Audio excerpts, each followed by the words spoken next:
And everybody kind of highlight what I really want to focus on. Gallery. Yep. So you say I'm your food. I was up right there. Oh, wow. Bye.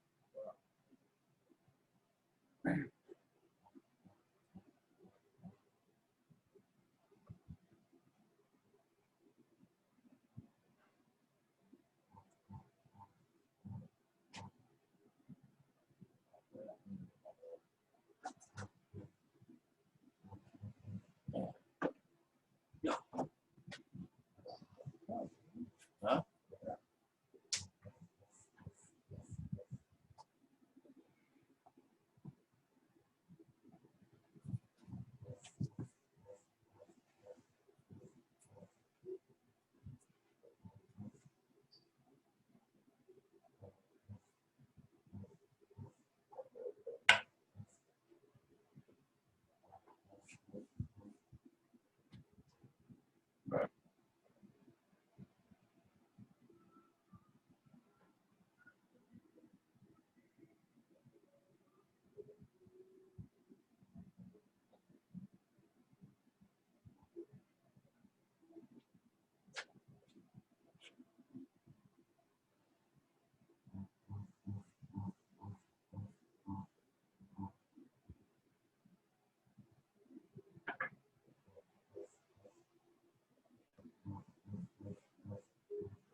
I didn't have my scale. It was in my pocket. I didn't used to have in pockets. No.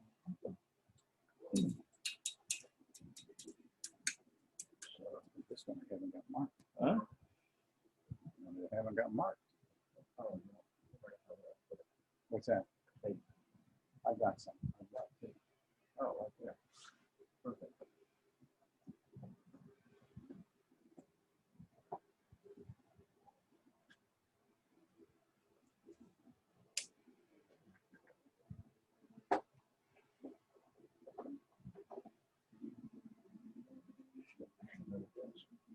There you go. I usually sit behind the leg. Oh, well, you can sit behind the lathe. Move all that shit around. But normally, what I do is I have this laptop up there on the headstock. Ah, yeah. That way I can look at the laptop, see what the hell I'm doing, make sure the camera's right. Yeah. And That's why you saw the towel. You mentioned about the towel, Yeah, right up here. and I covered up. That shit gets in there. So, hey Pat, Hello there. howdy howdy.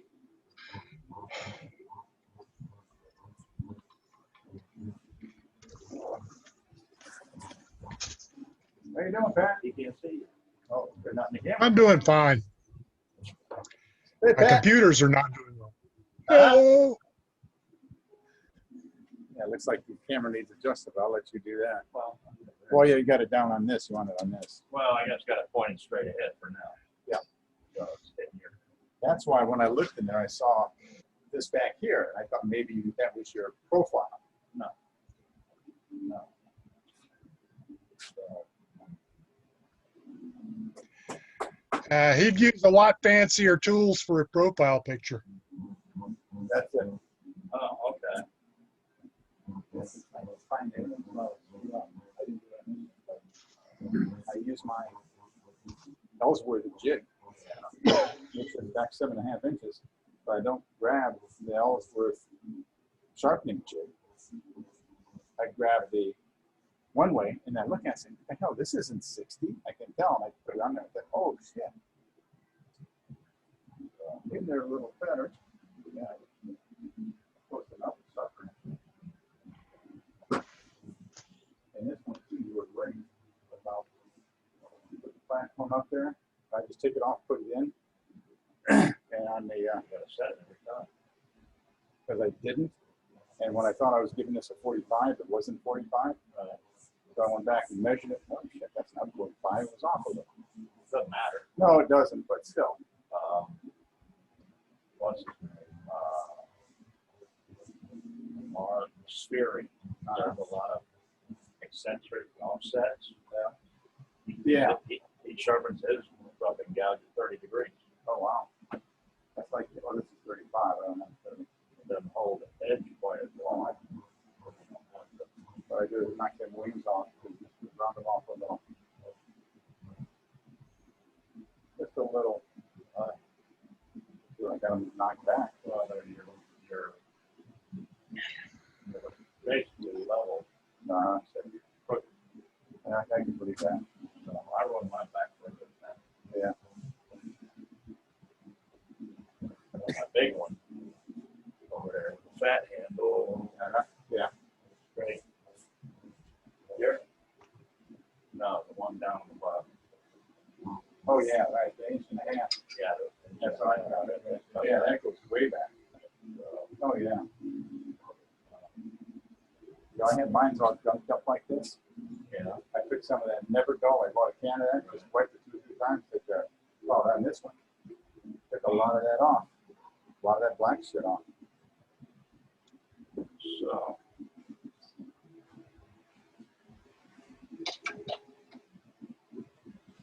I didn't send an email about.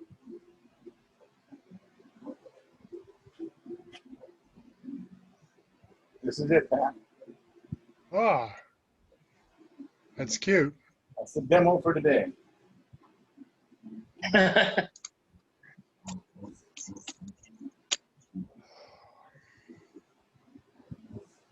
Oh, look at that.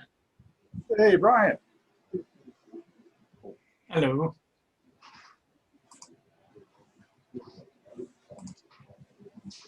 And you're staying as secretary. Yeah, unless someone else wants.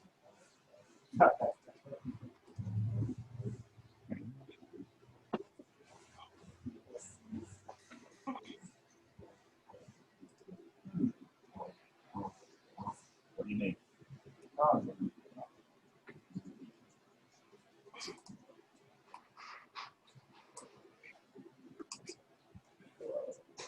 I thought I brought a mushroom. Didn't I show you one? Yeah, you did. Yeah, here it is. Take that shit out. Put it on the table. Put it on the table saw where you can, or a bandsaw where you can get to it. Brian, a little miniature. Hmm. 1 inches. 1 inches tall. Bottle brush. Oh, wow. That's an inch and a half. Inch and a half. Put it on what table? Put it on the bandsaw. Now, I'm going to use it anyway.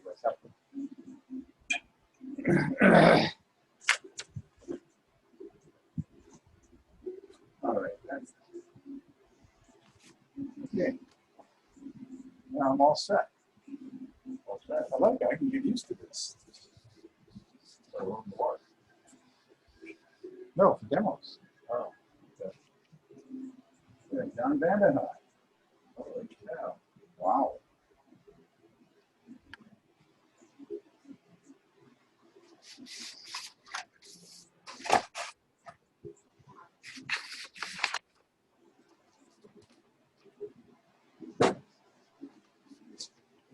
Is that the new computer or the old one? Really? Still gotta finish putting stuff in the new one.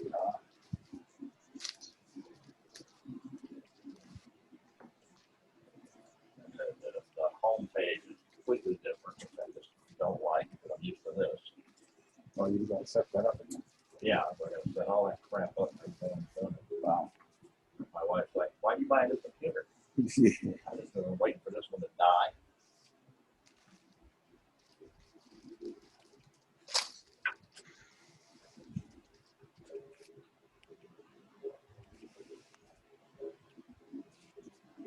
And then you can use that. Have you tried that spy camera yet?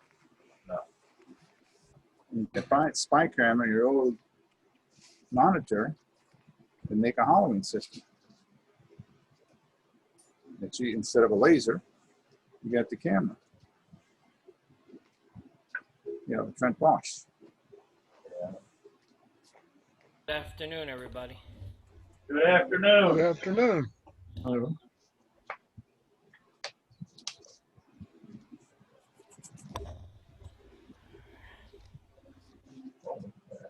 No, Ozzy. Yeah. Ozzy, nice mustache. Thank you. Here we go. Kind of growing on me. Can they do that?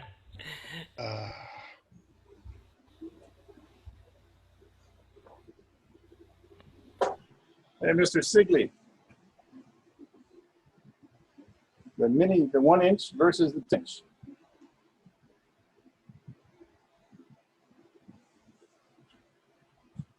I asked him for some ratio. He said, how do I figure the ratio? If I know that ones I normally make are 2 by 2 by 2.5, Yeah. 3/4 inch hole. What if I want to make a 1 by 1 or 3 by 3?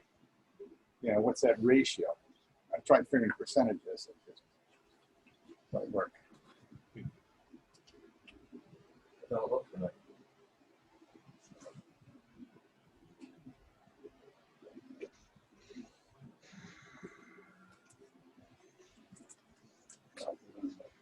Bob and Yeah, Hertz. Hertz.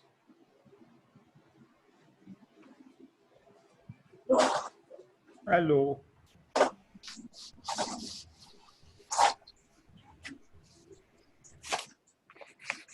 How much time have we got Hey, Brian. or what? to start? Hello. Oh, 7 now. Seven right now. You just went to my car real quick. I'll watch the cable. Watch the cable. Watch the cable. Watch me watch the cable. Watch you watch the table.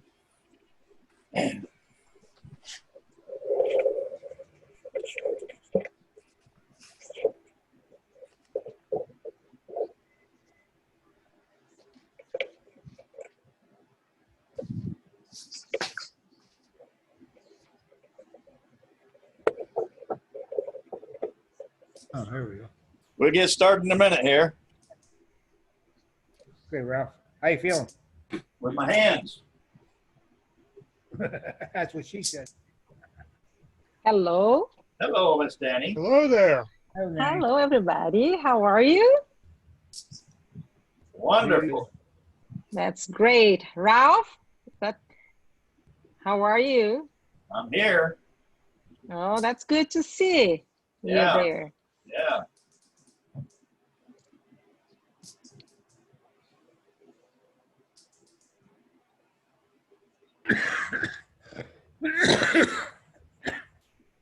Okay. coming through. Hey, Danny.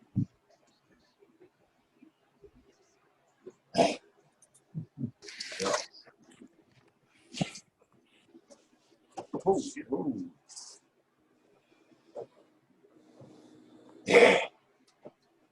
So I guess we'll get started. We don't have any guests, but we do have a couple of people we haven't seen for a while. Randy, you there? Yes, I am. How are you doing? I'm great. How are you? I finally remembered to hook up with you guys. I forget every month. Oh, well, you read your email. I do, and then I forget about it. Oh, okay. I hate it when Yesterday, so I had a chance to remember it. good. Don, I haven't seen you for a while. Vandy High. I was out of town last time, but made it today. Oh, great. Went down to my timeshare in the Key Largo. Oh, okay. Hello. Hey, David. How you guys doing? Good, good. Great. Are you? My audio on? What? Is my audio on? Yes. Yes. Yes. Oh, okay. Yes, we can hear you. Okay. Video's on.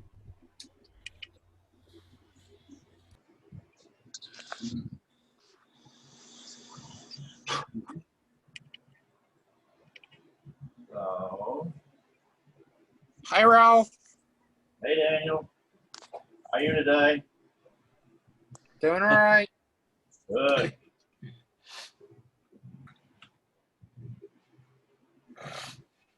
He's got a new name, Typhoid Daniel, by the way. Oh, great. Typhoid. And you know Although what? he's healthy now. He put me down for a week of being sick, plus a few days. Okay. Well, these things It's all happen. my brother's fault. Yeah. Share the wealth is not a good thing when it comes to diseases. No, it's not.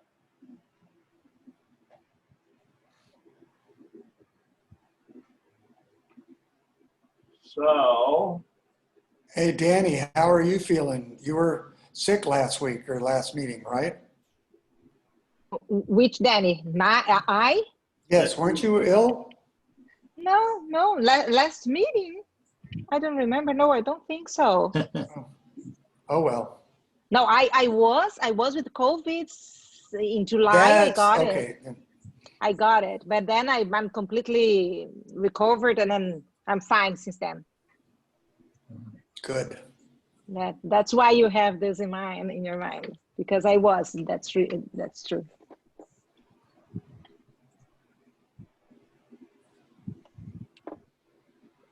What about David Piper?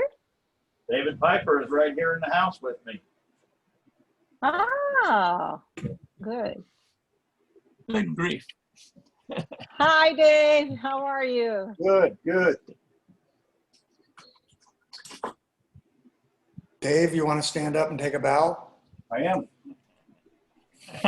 Don't make me get up and move the camera. You'll see enough of me a little bit. See the cameraman today? I'm always the cameraman. Oh, Ralph, I ordered the longer cable. I've got the camera. So hopefully when I get it, we can test ride the working out of my studio, Okay. my shop. Or studio. Studio shop. Geez. No, no, it's the granddaughter and I are having an argument. She wants to call it a garage, and I say shop. There's no car in it, so Right. Shop. Right. Shop. exactly. That's a workout right there. No wonder you, Yeah, exactly. yeah. Put the swing away on it. Yeah. This day ain't wore out. So, 10, almost 15, 14, 14. Oh, it's almost 15. Yeah, there's 5 across the top. Down here it tells you. Has anybody heard from Sal? Is he surviving opening a school? I actually had a conversation with him yesterday, Oh, that's great. and he's trying to get here tonight. I'm not sure if he's done with that online class that he had to take. And let's put it this way, David. Be thankful you're not still teaching school. Oh yeah, I know.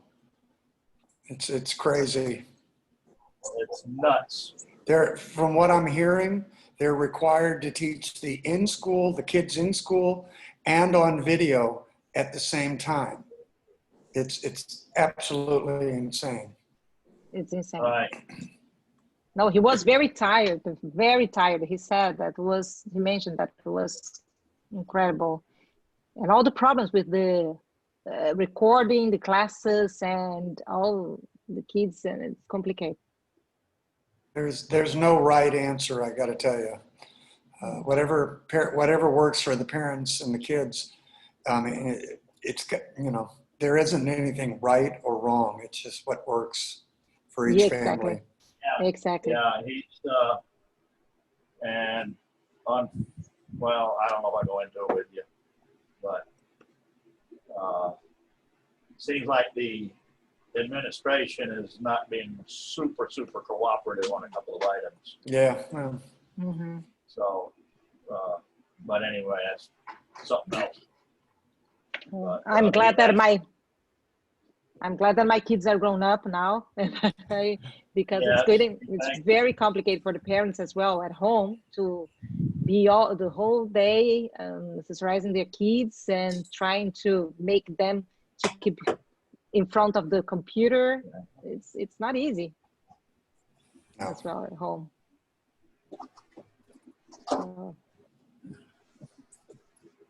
No, it's not easy.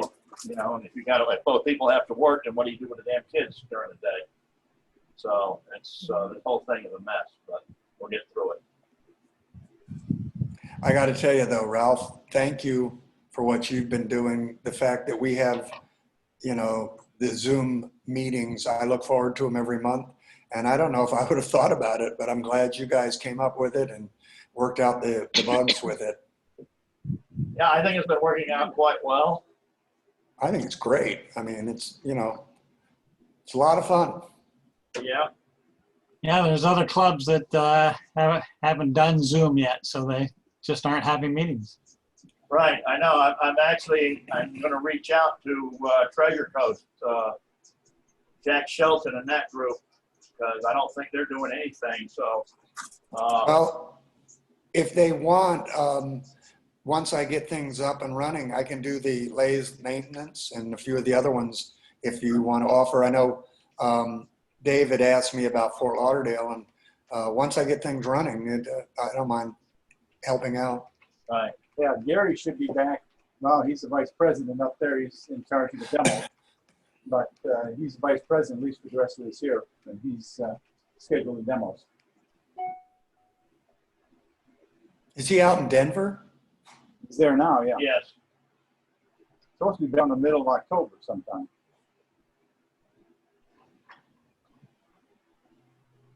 So, I have nothing to report on the Ramble. I reached out with an email to a quote-unquote events person a month ago and have not gotten a reply. I'm actually picking up the phone call Fairchild today, and couldn't get anybody to actually answer the phone. All I got was recordings. Push this, push that, push this. So I did talk to someone from the Ceramic League today, and we were talking about the Ramble. And she, as we are, under the impression that the Ramble's not going to happen this year, because normally they send out the contract, I believe, in August. So I'm guessing it's not happening. So there's the information on that. And I stated before, I haven't checked within the last week or two, but Fruit and Spice Park, website says all events canceled until further notice. So looks like we're not going to do any events this year. So what's happened? We have the seafood festival scheduled for March. Hopefully that will take place. And I think that's it for events. As usual, join the AAW. I've been sending out some emails that I've been getting from the AAW. I know. Oh, Ralph? Yes. Ralph? One thing with AAW, Meryl, and I can never pronounce her last name, it's a freebie that's coming up, I think, the 24th. If you're a member, and if you're not, I mean, this lady has been turning forever and ever, and she does great things with texturing, painting, and she's one of my favorites. And they're doing a freebie, you know, talk about her turnings and stuff. It's, I mean, like you said. That's the one I sent out yesterday? I had gotten it earlier and already registered, so I'm not sure if it's, no, you sent out the Dave Ellsworth one, Well, which is another. I sent both of them out. One for Ellsworth, Okay. Yeah. and which is $10 for members, and I believe $30 for non-members. Right. And then the one for, it was Maryland's, I don't know, sailing or something like that. Sailing, yeah, I never, Sailing. yeah, I mean, she's a freebie. I mean, Yeah. you can't beat it. I mean, So, and $10 for Ellsworth? right, When he came here to our club, we paid a whole lot more. I'm sure. So, you know, I know that you guys from that are members of the AAW probably are getting those emails anyway, but I'm forwarding to the whole club, obviously, for any non-AAW members if they want to, you know, interested in that. I've also got Actually, a couple from, there's an outfit up in North Carolina, which I'll be seeing one out tomorrow about demos that they're doing. Yeah. And, actually, so you put that the event is free for it's just the deadline for registration is tomorrow, Friday, but it's a free event actually, online event. Yeah, that's free. It The says event is here. on the 10th. Yes, and the 10th, and then the registration goes up Is to tomorrow. Friday, October 9th noon. So tomorrow. But they have a limit, I think it's a limit for 500 participants. So not even $10 is free. yeah, so that's a good deal there. So we're getting to the end of the year, and our bylaws, I guess, or charter or whatever, says that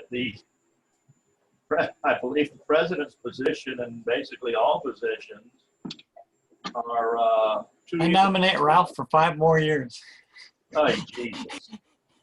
You hear that, Dave? Yeah, that's fine. Bylaws, no problem. I second it. I second the motion. Oh, my. All in favor, say aye. We go through all that. I'll make sure the bylaws that you're doing. Done deal. Don Vandy High, Yes, sir. you're VP. Are you going to continue, or do we need to find somebody else? I could continue doing that, I guess. We ever get back out of the closet. Okay, so anybody that wants to be president is more than welcome to take over. You know, while we're doing Zoom, you're welcome to come over here and do it from my shop because I'm set up for it. If anybody's interested, and there'll be an email going out tomorrow about this. Treasurer David Sigley has stepped up to take the job of treasurer, and Gary's been doing it, to the best of my recollection, for at least the last 12 years, maybe more. So he needs a break. So thank you, David Sigley, for doing that. And unless somebody also wants to volunteer, for the secretary editor job. Dave Piper has offered to stay with it. Yeah, but you know, I've been doing that also for years, so it's really time for someone else to step in. So something to think about. Oh, I see Brian's keeping his mouth shut. Yeah. Well, actually, thank you, Brian, for all of the years of service that you've given us with all your photography work and, you know, the newsletter work that you do every month. So The magic. the magic, exactly, the magic of the newsletter. So I guess we got that covered. Well, if I could just add something to that, Ralph. I went back and looked at all of our, Brian, they had this as far as the historian, but we've had 13 members that have been the president for the last, since we started. That was 86, right, Dave? Yep. 87, I think 87. 87. it was, we met before we were incorporated with the AAW. Oh, So it okay. was like, And so far, right now, there's only 5 active members that have been president. So that's only 5 out of how many? 20 that show up for meetings, 60 some members. Yeah, I believe we have 60 paid members on the roster. Yeah, but some of them aren't here. But at least the meetings, we have at least 30 had a good day, you know. And so out of that, just 5 people have been, out of that number, 5 people have been officers. So it's fine.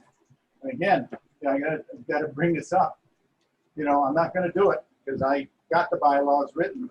But if we're going to continue with Ralph as the president and not go with the 2-year like our bylaw says, somebody's got to change it. I mean, if we don't, then, you know, the AAW is supposed to get our bylaws. We keep saying we're part of the AAW, so that means we got to at least do what we say we're going to do. That's all. I won't say anymore. See, I come from that environment. You say what you're going to say and you document it. So that's been my work deal for the last 15 years. Couldn't get away from it. It's stuck in him. Stuck in it. He retired, but he's still working. Yeah, you don't want the FDA after you if you don't follow your procedures. That's right. So, does anybody have any comments on that or any other comments? well, you know, I've got a comment that I know people think it's a hard job, and it's interesting. Ralph makes it look very easy. But on the other hand, it's a great way to learn. If you're at all interested, if you have a little extra time, it doesn't require as much time as people think. And, you know, a lot of us will come in and help you out, and you know, everybody will jump in. So it's a great way if you've never held an office with the group, you're going to learn so much, and you get a lot of exposure to AAW and to the other turning world.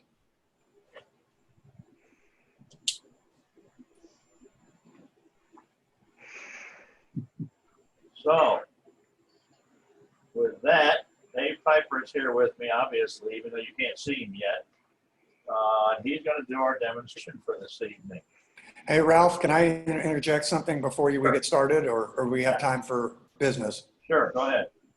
I know Craft Supplies gives us gift certificates, and you've been doing, you know, in the past, we've given one to the demonstrator and one to the, you know, the bring back or the different things that we were not doing. And Dave and I had been talking, and I kind of thought of an, you know, first of all, the gift certificates are going to go outdated if we're not handing them out, and we need to use them. Since we're not doing the bring back and the other thing, how about giving the guy who's doing the demonstrations, you know, a couple of them? I mean, I know you've done a lot of them, and you deserve, you know, a whole bunch of gift certificates for keeping us going. But as, you know, maybe help out, you know, Dave's doing one today, so he should get a couple.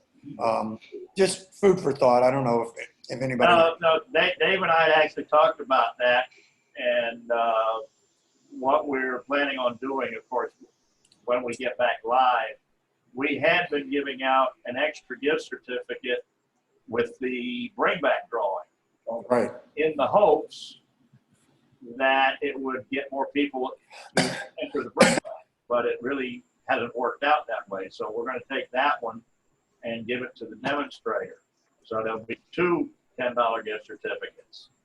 Now, on that note also, they send me those in the mail, I believe, each quarter.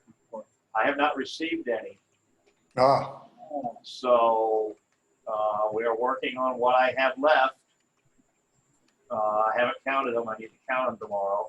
But, you know, I can understand with the situation that why Craft Supply may have decided not to be sending them out right now. So we will see what happens. But that is the plan, is to double up on them for demos. And hopefully they'll start sending them back to us.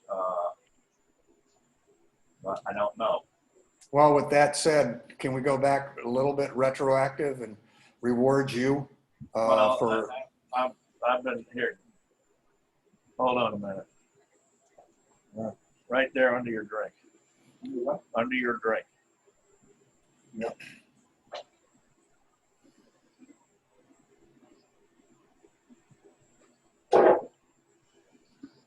Drink of water, that was. Ooh, what is that?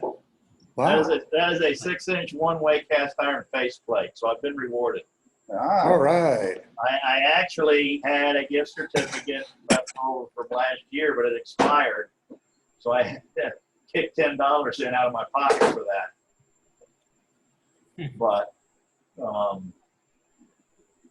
so, you know, we just have to see how it goes going forward with the gift certificates. Hopefully they will, you know, I may reach out to them. I feel kind of funny about saying, hey guys, are you sending us some more free stuff or what? So, you know, I don't know what their financial situation is right now. They obviously are still kicking around pretty well. You know, I keep getting emails for free shipping deals. So, Whenever I got them as president, I would always send back information, tell them, you know, thank you for them. You know, this is what we use them for. So I don't think they have an issue with you reaching out to them. Right. We have contacted them. We have had communication with them in the past. so I'll update you all at the next meeting on what the status of that is. So I guess let's go ahead and get started. And like I said, Dave's here with me, and he's going to do a demonstration on Tulips. tulips. Oops. So I'm gonna see the Two camera. lips. Two lips. Tulips. I've gotta say this. Is he gonna tiptoe through the tulips? I certainly hope not. With his ukulele. Right. So let me know where I need to, Where you need to what? put something to show just where, how do you do that? Just hold it up. I got it. All right. So here's, let me spotlight Mr. Piper. Remember how Yeah, to turn do the lights that. on. Turn the studio lights on.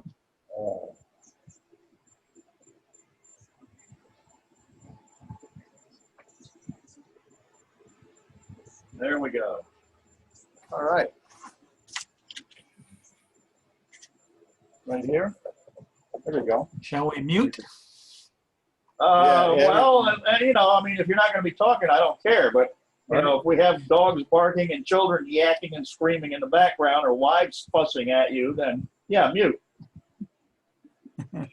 So these are tulips. I've been wanting to do these a while because every once in a while I do a vessel or something, and I want to always stick artificial flowers in it. So I thought it'd be neat to put some tulips in. And what I did is I pretty much kept it all the natural wood. My wife wanted to paint one. She thought, anyways, that's another story. That's another story. But anyways, even out of Spectraply, even out of Spectraply, it turns out pretty neat. That's real nice. Yeah, it is. And also, I like the white tamarin, or cheese tamarin, as it's called. That works out pretty good too.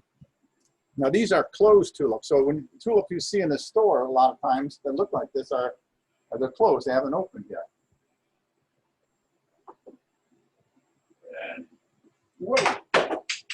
That's got a poly finish on it. So we'll see.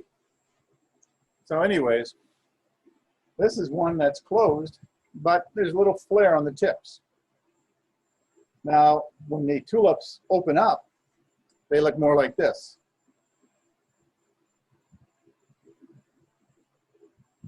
Okay, so that's the tulips. They're about, well, I'll get into it. All right, what I start with is, by the way, this, I didn't come up with this. Steve Reed did, and it was in the AAW Journal back in spring of 1999. I found it there when I was going through them. But Mike Peace on the one, but he does his version of Steve Reed. So you start off with any piece of wood you want, 2 by 2 by 2.5 inches long. Oh, look there. Talk to the camera. 2 by 2 by 2.5 inches long. And what I do is draw a center on each end, and you'll see why as we get through it. So this is what you start with. So next, my chuck.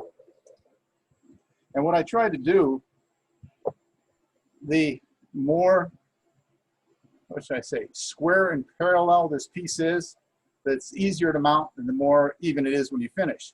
But what I do is if I have one edge that's flat, I'll stick that in the chuck. And you know what? I may have to use one of these chucks. It's not big enough. Yep, it's not big enough. I bought the wrong chuck. Where's the locking for this? So on your left, you see that button all the way on your left. All the way on my Up, left. up, up. Here. No, all the way on your left. I don't see any buttons. You got a power button, you got the, No, right there. Move your hand up. Move your hand up. Move your hand left, left, left, left, right there. That's a button? Underneath. Oh, it is. It's a button. It's a button. Where's the, let me have one. It looks like that one right over. That This big one's one's too too big. That one? I don't know. Stick it up there before you. Yeah. Well, then I got to put an adapter. Oh, So, grab the wrong chuck. Yeah, that'll work. what about the one below it? That'll work. Grab that one. That's a direct thread.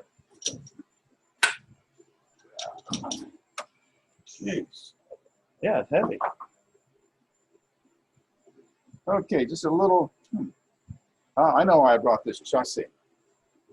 Everything you'll see. There. All right, we're loose. Okay, the key is the red handle one. Right there next to your drink. Right here. Right behind your drink. Oh, I see it. The red handle. Red handle. This one. That one. All right.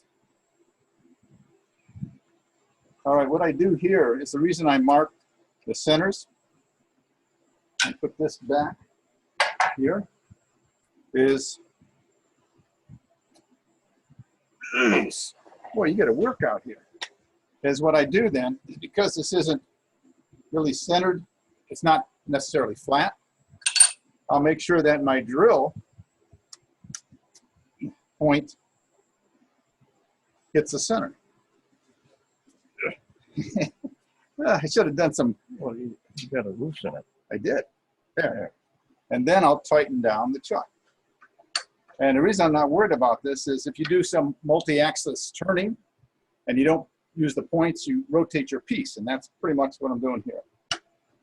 So it's 2 by 2 by 2.5. I have a 3/4 inch drill bit and I marked 1.5 inch as the depth. And you wonder where these all came from? That's what Steve, what was his name? Reed. Steve Reed came up with.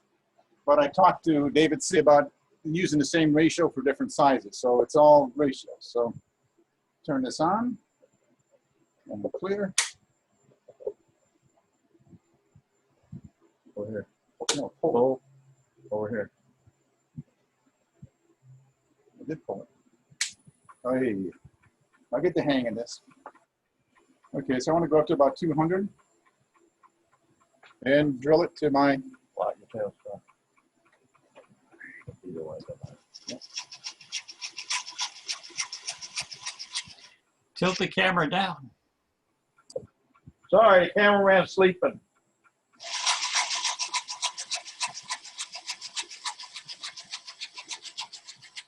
And you need to clean this out every once in a while so it doesn't get all gunked up and freeze. It's not a lot of fun to try and get a drill bit out of a piece of wood that's frozen in there. Sharp drill bit helps too. Okay, now I'm back.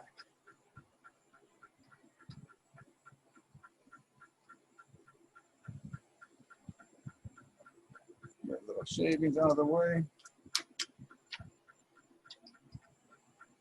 Almost there.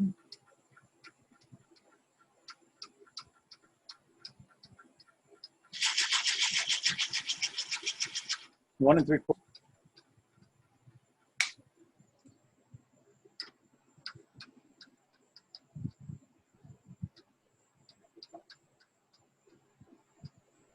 Yeah, let me take this back.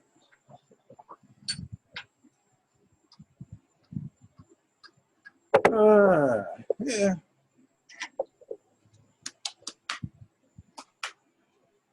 Okay.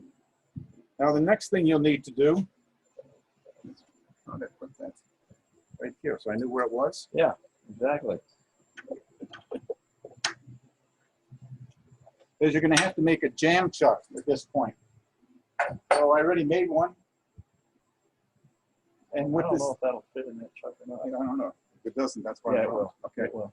You need to make a jam chuck that is close to the 3/4 inch diameter size. And what this jam chuck is used for is for turning the tulip. It's also for holding it when you're putting a finish on. And when you go to drill the bottom hole in your tulip for the stem, you mount that here and put on a drill press. Okay? You'll see that as we get into it. Yeah. Jeez. Okay. See, by the time I get used to where I put everything, it'll be over.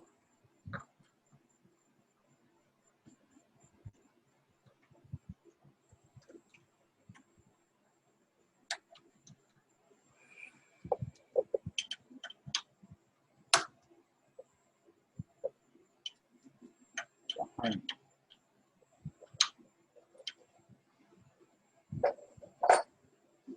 Throw one of my cheapo. I just put them on the headstock. Oh, see, I'm not used to. You want it one way or you want this one? That's fine. Okay. It's not. I do use the one way with the cone. Right. So you want to.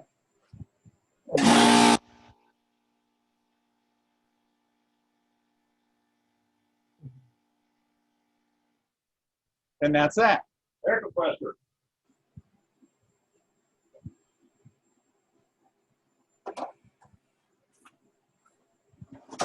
Now, with some videos, what I've seen them do is they'll just take a rod, 3/4 inch dowel, and they'll mount it in a chuck. But the reason I like this jam chuck with a little shoulder on it is I can grab it, put it under the drill press, and well, you can use this for finishing too. But I feel it holds it better here than this does. Well, you're not hanging out in the middle of the Right. Well, you can make it room closer where too. it's vibration. It's got to be at least 1.5, 2 inches long also, so it's sticking out a bit. But what I also use these for is painting the tulips. You know, you put 1 or 2 on this and spray it and sit. Okay. It was a little loose, so I'm going to put another piece of tape.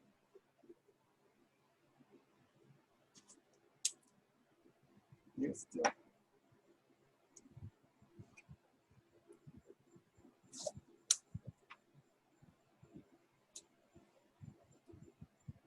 Put that up. Yeah, there. I can feel there it is. Nice and snug. Snug as a bug.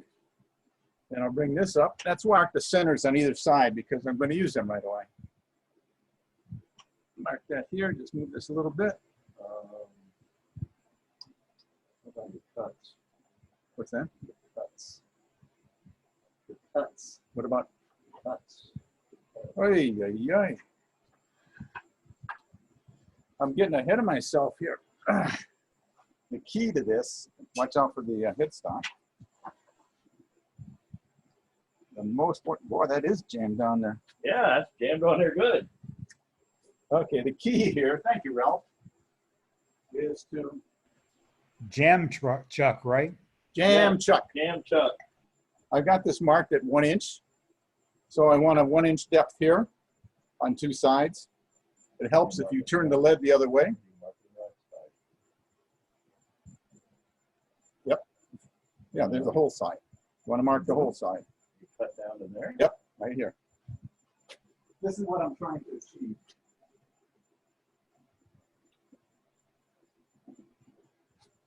This is what it looks like before you turn it. And I almost forgot that part of it. Okay, so I come down an inch, 1.5 inches, I'm sorry. Wow, I'd like to do it on 2 smooth. You only need 2 sides because it's going on a bandsaw next. So once I make my bandsaw, I'm really cutting 2 edges. Then I also need to draw a hole from the center. Now to get the center, these aren't exactly 2. Let me just measure it real quick. It's more like 2 1/8, so I want 1 1/16 for the center. So what I'll do is I'll go 1 1/16. I don't know if you've used dividers like this, 1 1/16, and I'll just go like this for my center. Here, here, here, I was off a little, and here. So you can see I'm off a little. So the center, I'll split the difference, and it's much easier to find it that way. Then I'll come up here to the top, to the top. What I'm going to do is I'm going to outline this in a magic Sharpie when I'm done so you can see better what it looks like. Then I'm going to get this all written down. Then I'm going to go 1/4 inch on each side. Okay. It's hard to see with the light. 1/4 inch, 1/4 inch.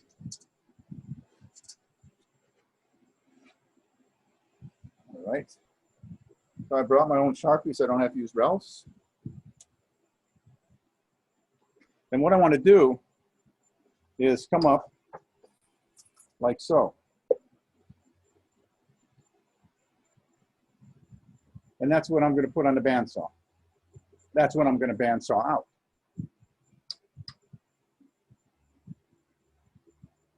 It's just freehand. Okay? Now next we go over to the bandsaw. Huh? How do you do it? Yeah, how do you do it? You stand by. I guess, you know, it's pretty much, I can do it. Now that Danny's got the bandsaw, she can do this for you. Right, Danny? Yes. Now you got a bandsaw, you can do this. Now pay attention, Danny. Okay? Yes, I'm paying attention. I don't know for this part, Now I've already, ahead of time, made sure that it's locked down. I've got the right height. And you want the height to be just above the bushings, just above the rollers. The height of the... Okay. Yeah, you want to keep your guide down as low as possible when you're working. And you remember Dave Friendlick did a demonstration on bandsaw maintenance. And when you use a bandsaw, this is the red zone. This is where you don't want to put your finger. So when I'm doing this, remember, it's like riding a bike. My elbows are going to be outside. You see, my elbows are going to be out. My fingers are going to be to the end. I'm not going in that deep or that far close to my fingers. So that's why I'm not using any push bar. Is that okay, Mr. Friend? Too late.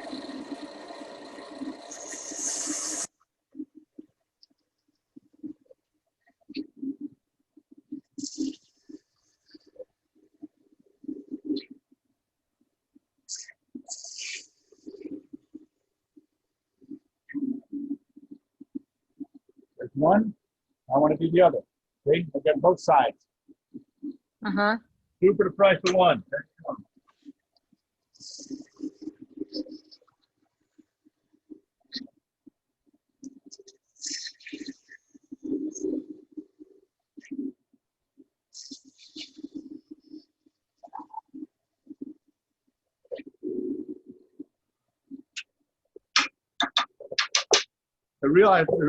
The reason I felt comfortable doing that is because there was a lot of wood between me and my fingers.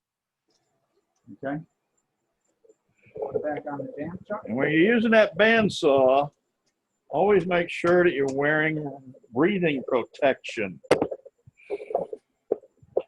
because a bandsaw is one of the worst dust makers there is.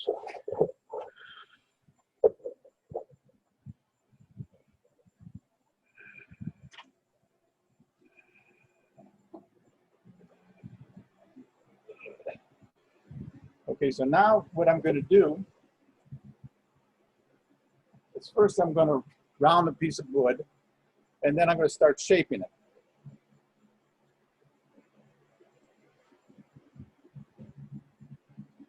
And I use my spindle roughing down. I'm going to put it between my legs when I'm doing that. Yeah, let's see. Well, I can bring this back, can I? Huh? I can bring this out. Yeah. Here. Loosen that. Straight up. Now, wind this out. Yeah. No. Go in. Wind it. Well, I want to Wind it. Okay. Other way.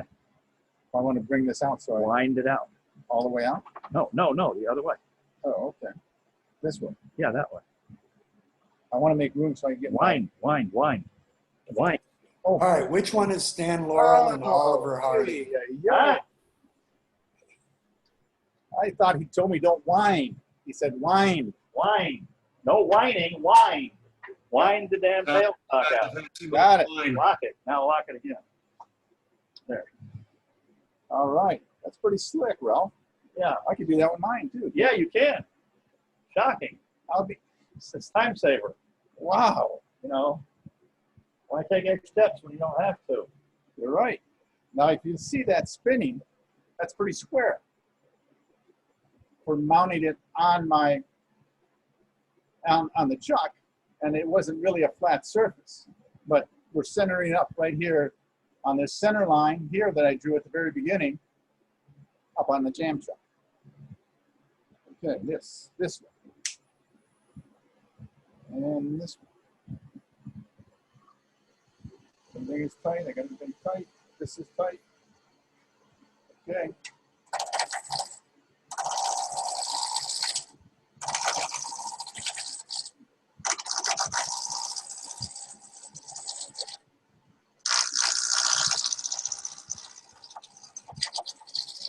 And when I'm doing this, I'm coming here a little because I know this is going to be the bottom of the tulip.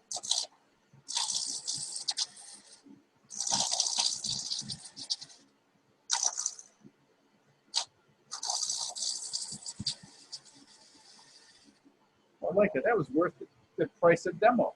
Yeah.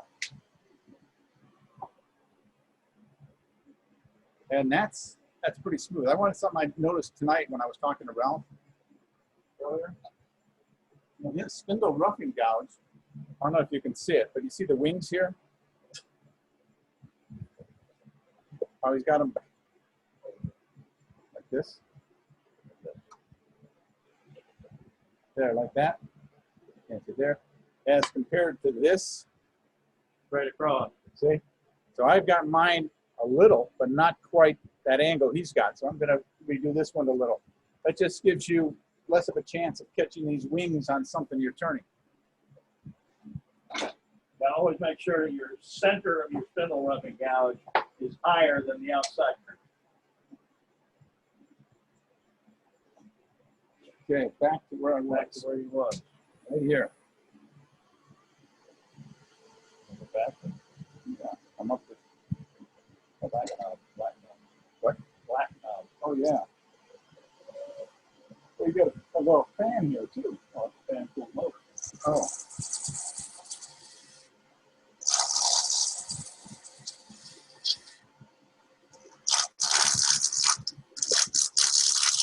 Lower the camera.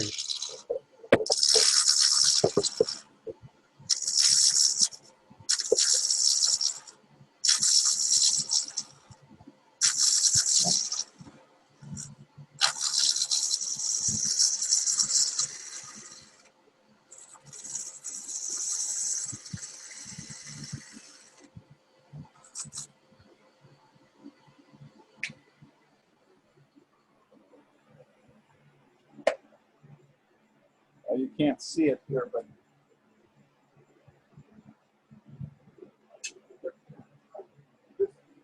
but it's still pretty thick here. Still pretty thick here. And it's funny how this works is where you see the pedal tip. The pedal tip here, it's not this edge because this edge is going to be turned away. It's this corner here is where the edge comes from. You see what I mean by the tip here? This pointy part is really coming from the inside, not the outside, because you see that's going away.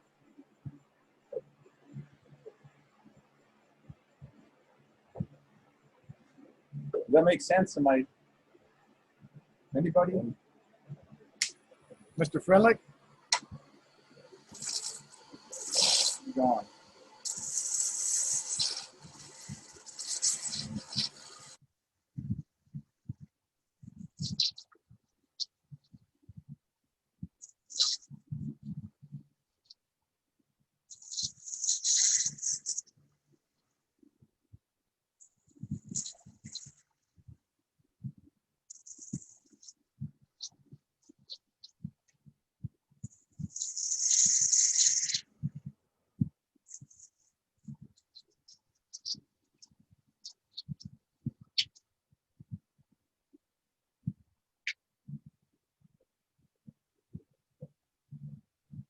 And this is a pretty nice finish on this. Like Ralph has said many times, you can get this pretty close to a finishing, a nice finish here where you don't have a lot of sanding. And one thing about this, I'm not pushing these things, but this is the first M42 steel that I've got. And I tell you, I really like them. They do sharp, seem to stay sharper longer, and it's a nice, nice tool. Everybody makes them. So you just gotta look for a sale. But Hurricane Supplies makes them. Hurricane Tools, everybody makes it.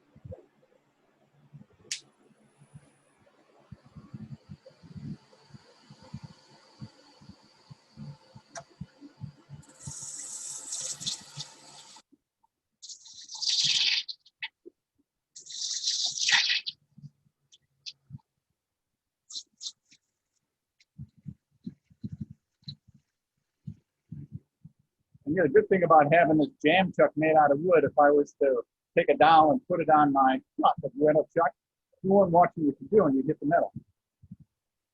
But no one would do that.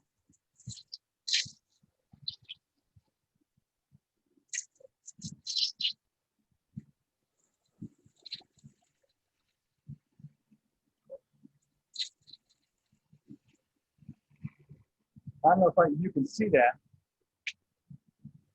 but see how nice and smooth this finish is here? Can you see that on the camera roll?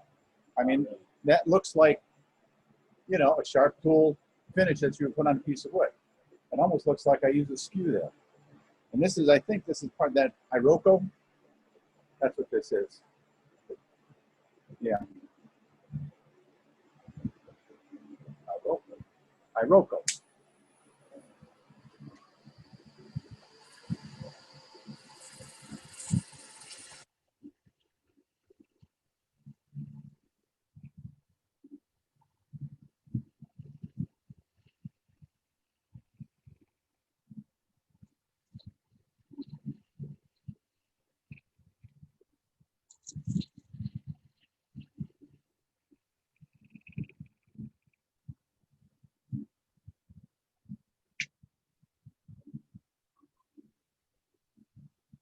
It's getting pretty thin there.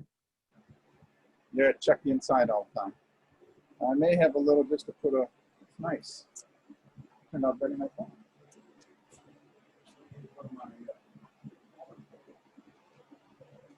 David, Yeah. I have a question. Go ahead. My dad and I have a bandsaw in our garage, but my dad has been not able to get it working. Can one of you guys come and help us with the bandsaw? It needs maintenance. Well, you know, to do this operation, you don't need a bandsaw. A couple other saws that you can do. You can also use a. What is wrong with it? What is the problem? I don't know what exactly is wrong with it, but Dad told me it needs maintenance. It hasn't run. Hey, it's real simple. I never got it finished setting it up before other stuff happened. So it's just been sitting there Okay. since I got it from a certain person. There's a really good video. Is it Alex Snodgrass? Yes. Alex Snodgrass. It's half an hour. It's worth digging it out online and watching it over and over again. It'll help you, give you a good start to setting it up. Okay. Very good. I'll send the link for that tomorrow. Thank you. Daniel, I wasn't trying to avoid your question. If you really wanted to work on this, there's other means you can do it. You don't need a bandsaw. You can either use like I said, a scroll saw. Or, worst case, use a handsaw. Then, clamp it down in a vise or leave it on a machine in the truck and use your scroll saw or your handsaw to do it. They make these, what do they call them? They're a small coping saw, exactly. Coping saw, you get a cheap one at the Harbor Freight. I've got one. A coping saw is just easy to use on this. If you don't have any other saws. Coping saw. All right. A little more shaping. Hey, can I ask a question, Dave? This is Dave Gladman. Yes, Dave, go ahead. Yeah. Is the tulip more delicate because of the cuts of the bandsaw on the inside, on the proximal side? Do you need to be more delicate working the area with the cuts or not? I've tried the scroll saw and the bandsaw, and the scroll saw bounces around a lot. Even if mine was small enough, I couldn't put the clamp down on it to hold it as it's going through, so I had to hold it down with my finger. The only thing that you have to watch there, David,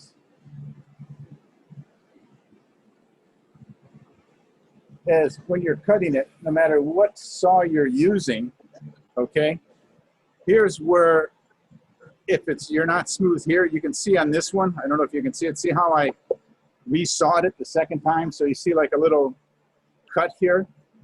Yes. So if you're not real smooth with it, it'll just take you a little longer to smooth these out. So when you get down, right, but, let me show you something. Yeah, my question was, when you're using the gouge over that area, is it going to break it? I mean, is it more delicate to do the turning on that area when you're on the lathe? No. No. Okay, that was my These question. aren't real thick. Right. Now, it didn't starts seem off, real thin. Yeah, it starts off with a lot of material. Yeah. You cut it. See, I'm working with if it was 2 inches, minus. Yeah, you got a roughing gouge. I got like a half inch here by maybe half to maybe 1 or less. So I've got a lot of meat here that I'm working with. Okay. The only thing that you got to watch, if you don't try and do that cut on your bandsaw or scroll saw or coping saw in one pass, you end up here. You end up with some rough edges here. Okay. So what I do there is I have a Dremel, and then some burrs you can get. Harbor Freight sells them. You just go in there and clean that up. Sure. So if it turns out real jagged, you can come back there and turn it up, or take a piece of sandpaper, put it on a popsicle stick, and use that to go back and forth to do your sanding. Mm-hmm. Or But you never lost the firewood, point. Start a new one. Yep. Can I ask a question? Yes.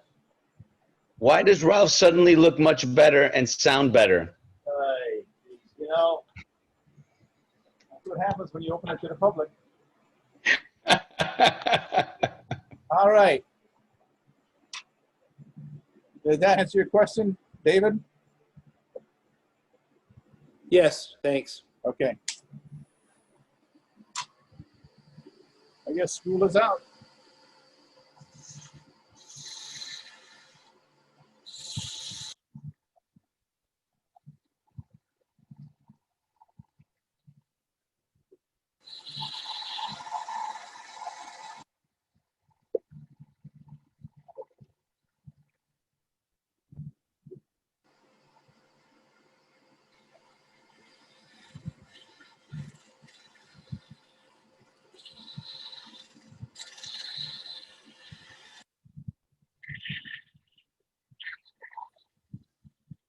I'm just finishing the shaping of this tulip.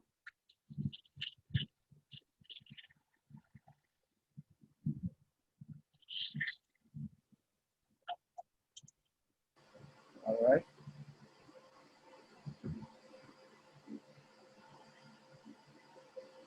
Now what I'm going to do is attempt what Ralph does all the time so easily, is to round off the bottom. With my, I have a 35 degree angle. That's because the Raptor is at 35. I guess a lot of you, some people put them at 30, but I didn't have a 30 degree angle. Spindle gouge. Yeah, detail gouge. What, that's what you don't want to do. Ralph showed me that in his earlier demos, what not to do.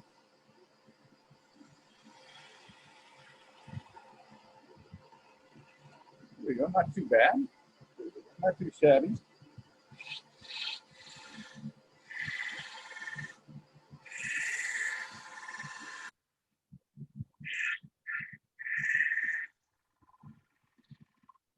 A little rough.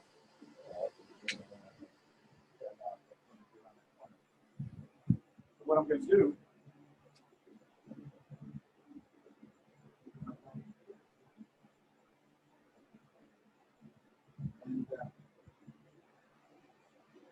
I've got a negative rake scraper that I made, negative rake. And what it is, again, this has got a 35 degree, it's an included angle of 70, 35 and 35, 35 and 35. The black showing or should be white? You can tell. Similar to a skew. Yep. If you can shave the hair on your arms, you know it's sharp. Anyways, this is one of these old Craftsman. And I know we said it, if you can find it, I got this at a yard sale. The whole set, I don't know, 5, 6, 7 pieces for like $40. Real good steel. And this, with this skew, with any negative rate, you want to be even with the center of your piece. It's got to be the center, not down or up, center. Hey, Ralph or Dave, hold up the tool again. The negative rate scraper. Everybody look at, the handle. Look at the brown handle. It'll say, I don't want to see the point. I want to show the handle. You got to make sure that you get the brown handles because those are the high-speed steel, not the light blonde handles. I've got it all the way up.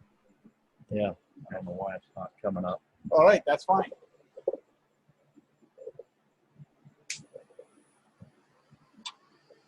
And what I do is,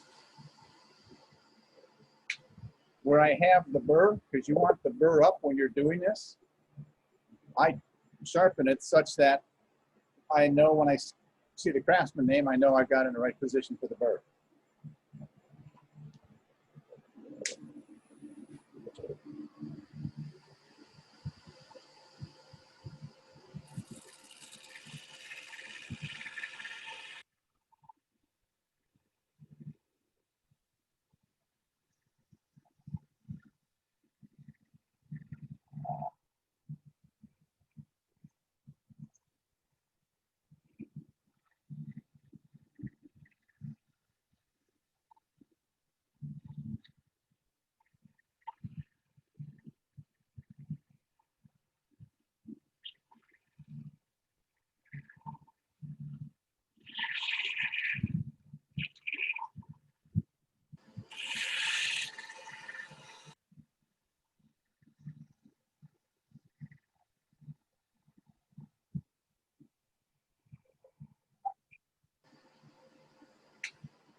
Just a Hey little. Dave, are you just using the negative rake for the finish, or to remove material?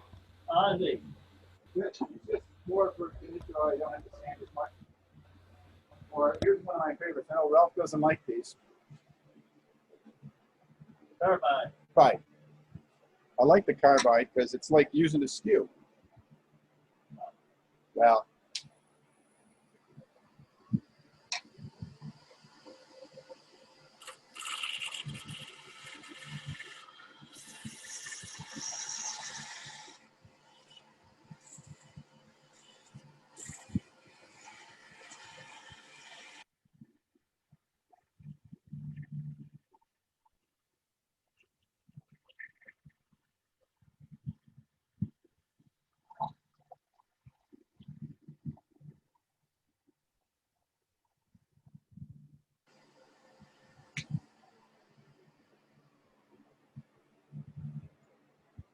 That's not bad. This wood is a little rough till you sand it, but it's nice and smooth.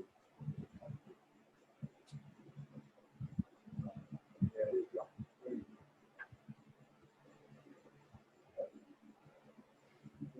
That's another way you have any sandpaper.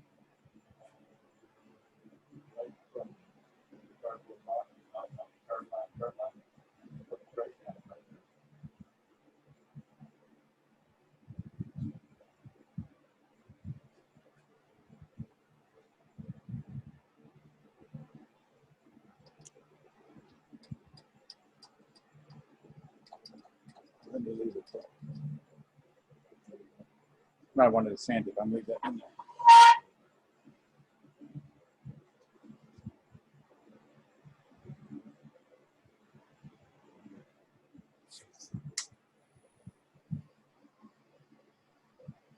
Turn it down a little for sanding. Wrong now. I don't know why I keep turning that big one. Just a little sand.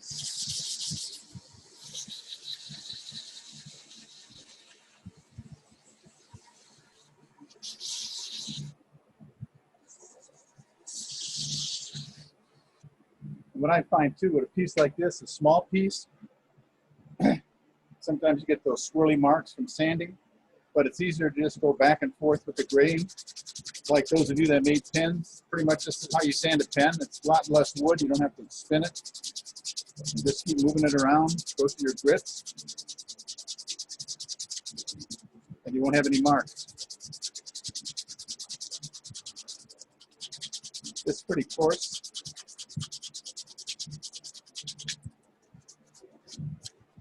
Still got a little.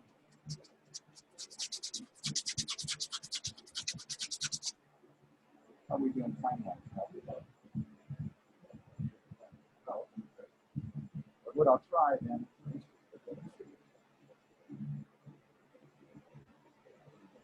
Yeah. Yep. No. No.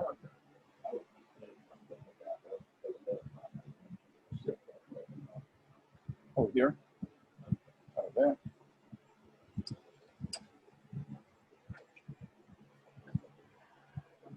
Yeah, you do have to move this baby way out of the way.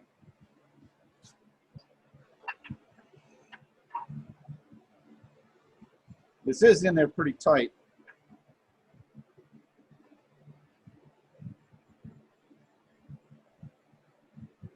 Let's see how this baby works. Yeah. That's a. Yeah, it's a little longer. Jeez. Keep turning the red knob.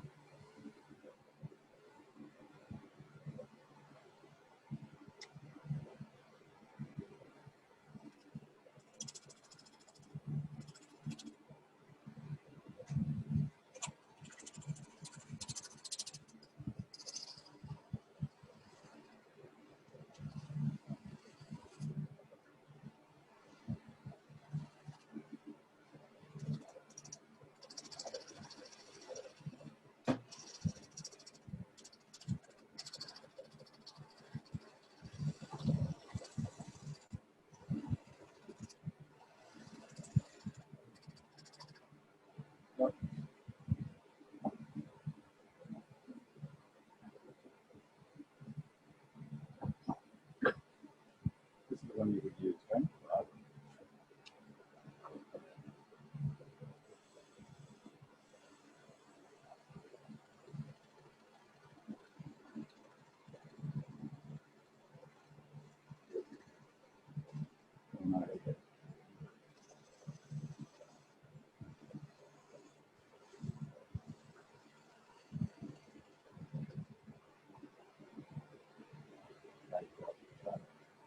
No, it's not.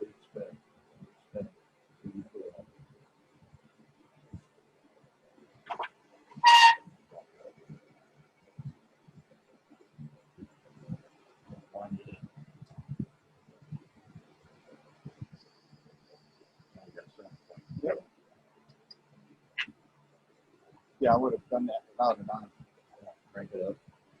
Bam. Where?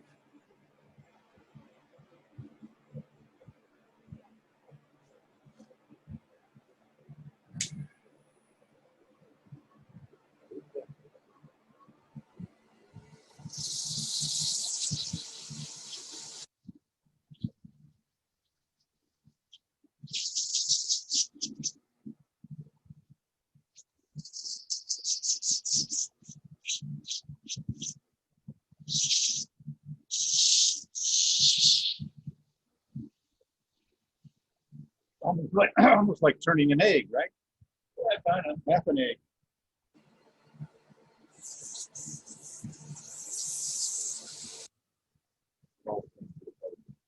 What's that? Oh, it is? It feels a lot smoother than that. Oh, this one is 100. Yep.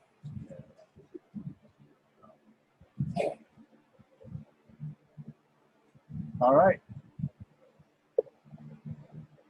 And that's your tulip.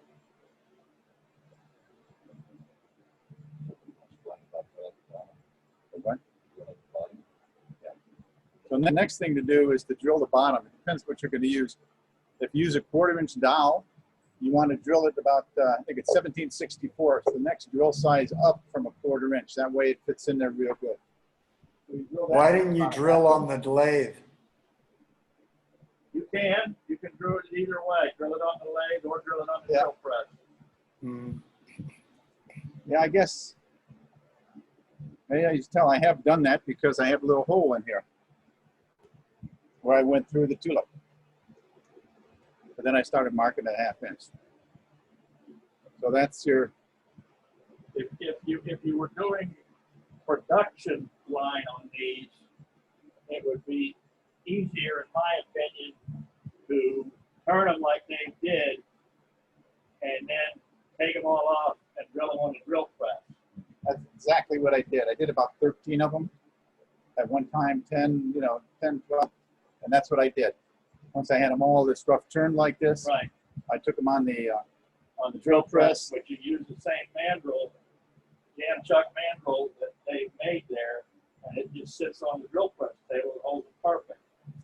Okay, because if you're going to do production line on these, and you want to try to drill them on the lathe, each time you finish one, you got to change, put the chuck in there with drill bit, drill the damn thing, move it. You change your cooling,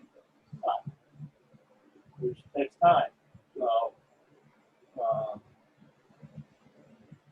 but you can do it either way. Doesn't matter. If you got plenty of time, then do it however you want. So after that, I say then when you go to finish them, you can either do wax, oil, or what I do is I just put it back on this jam stock. I put a piece of this paper or cardboard underneath, and spray it.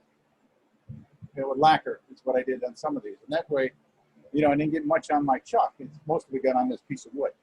So just be careful how I sprayed it, covered the ways, and make sure there's something back here.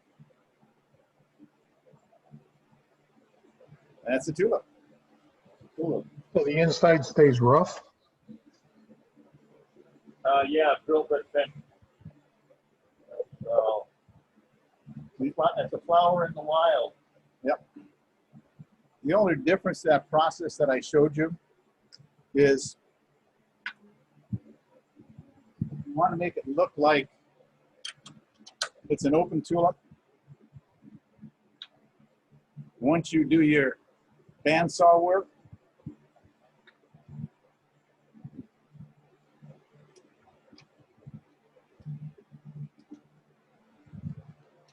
you go in here and you turn out some of the center from the bottom out. And then by doing that,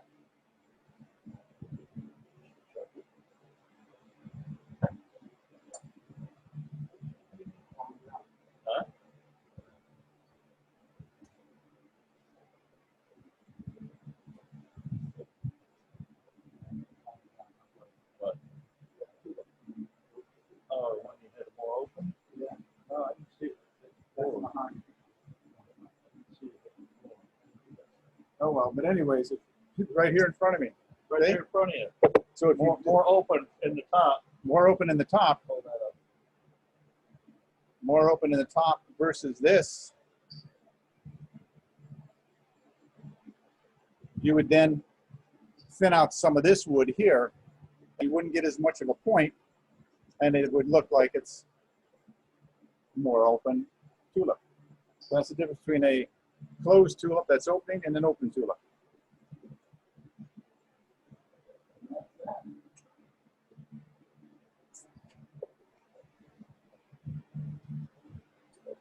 Any questions? I guess that's it. Yeah. Any questions? Nope, good. Anybody? No questions on that? Dave, I got a question. No. I gotta ask. No, I got one. Hold If on, you do before it, talk, I need everybody to speak up. My audio is not, for some reason, I'm very low volume on you guys. okay. Dave, when you do an open tulip, do you use the same mandrel when you flip it around? Yes. Yes, because there still is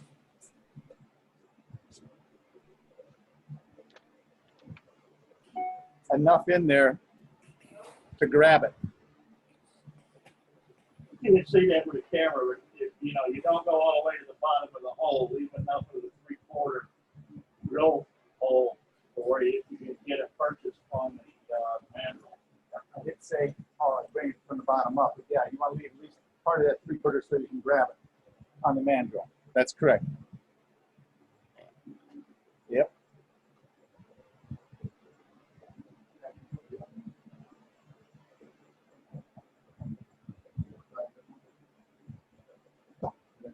Yeah.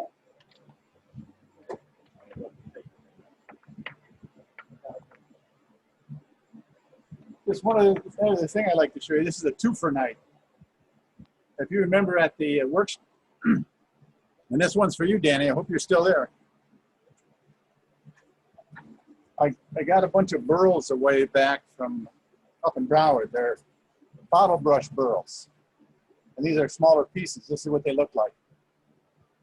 So what I did is I cut off the ends. Okay. I made a jam chuck or a screw chuck, just a block of wood with a screw in it. Put the screw into the ham chuck. Then once you have your screw in there, you cut off the head. Dremel makes a tool that it's a metal cutter. So then you take that, you hold it down on your screw chuck, put it back in.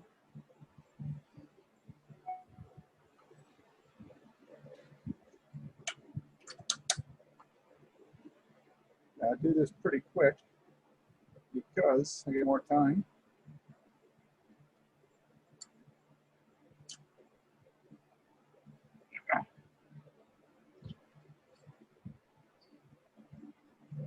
And when I'm done, what I want to end up with is a little mushroom. So cute. And it's only about 1.5 inches tall. Oh, And that's nice. no telling how it's going to end up. And this bottle brush is different than the other bottle brush that you see that these guys make beautiful bowls out of. Every one of these bottle brush pieces I got has some kind of limb going through it. So it's not a solid piece of bottle brush. There's some kind of limb going through. Mm-hmm. So that's why here you'll see a piece of a limb. But that's just the nature of this. It's not like a bottle brush you see bowls in. So what I do here, David, yeah. the size of the screw that you put on the chuck and then you put in the piece is very short. No, it doesn't need to be long. No, it doesn't have to be long. Okay. Just to hold it. Yeah. Yeah. So Okay. that's about, let's see. Yeah, it's about 1/4 inch. Okay. And I say, Thank you. you could probably use a hacksaw, but those cutters that come with the Dremel tools, you can buy them. It's much easier. It comes right off. And it doesn't have to be a point either. Okay. So you've got a few of these, right? Sorry? Danny, you've got a few of these, right? Bottle brush? You have some of these bottle brush pieces?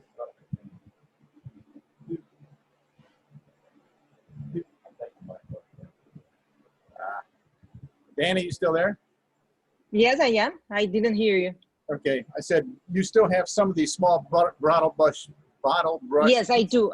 Okay, so I still have one piece. One I tried to do a small egg, and then it was nice, and the other one is still rough. It's still to be used. well, I say I made this because I know you and Paula had some, so I made these already for you and Paula. So they're here whenever you want them. Okay, of course. Okay. Thank you so much. Yeah, if you want to bring the bottle brush, we can drill the hole because you don't want the hole to be too big and sloppy. So what I've done is I've done that. I drilled the hole a little big. So I wrapped it with tape. That didn't work too good. So I took a little dab of medium or thick CA glue. I put that on a screw and turn the bottle brush in, and that's just enough to hold it. It's not going to hold it so that you can't get it off because you're gluing metal to wood. Now, if you glued metal to metal, then it'd be a lot harder to take it off. But the metal to wood is easy to unscrew. Okay, so then you just do this the way you normally do. You'll use the tailstock. Make sure I got room here.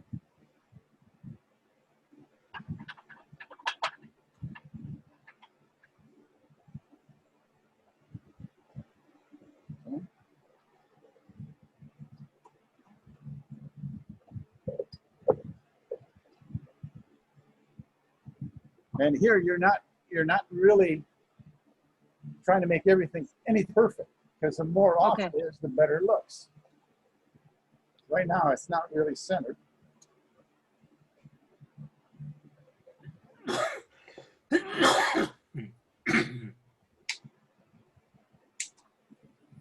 Too slow.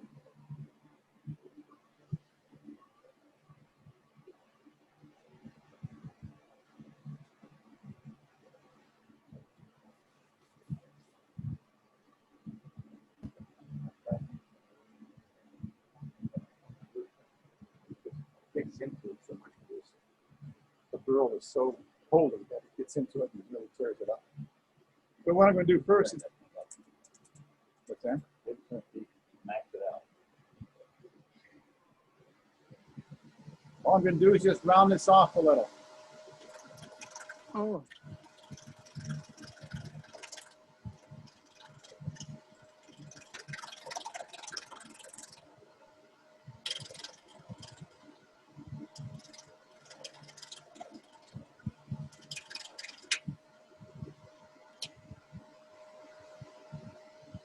Nope. Make sure you turn the lathe off before you move it. Yeah.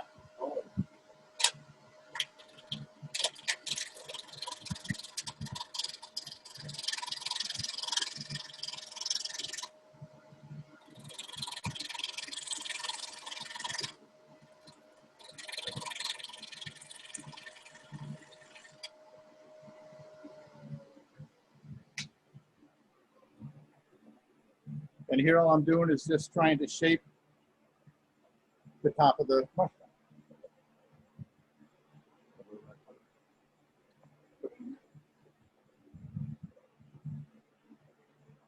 All I'm doing is just trying to shape the head.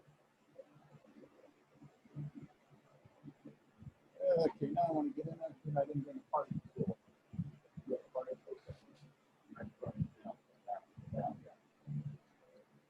What I'm going to do is, I didn't bring a parting tool.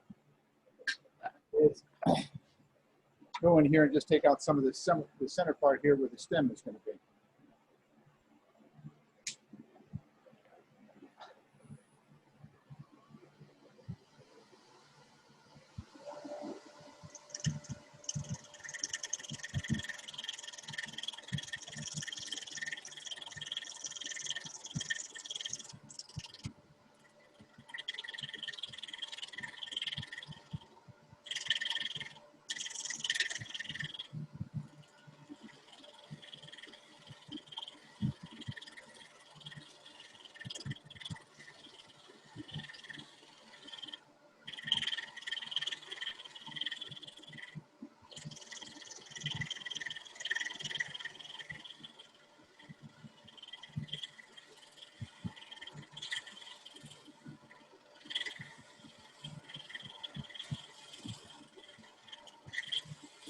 All I'm using is the parting tool, go back and forth, make the stem bigger diameter in the bottom. Make the stem bigger on the bottom here than it is at the top. And that's what I'm doing here with the stem. Okay.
And in this one, I do have the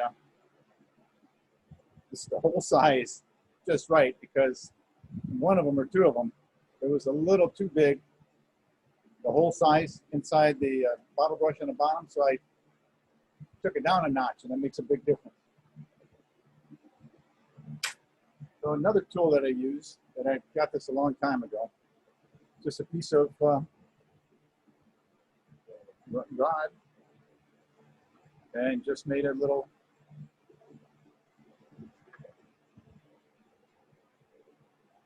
I'll tell you what, let me do this. Hold on. There we go. There we go. Now you guys can see. Hold the damn thing still. Still can't see very well. Too close.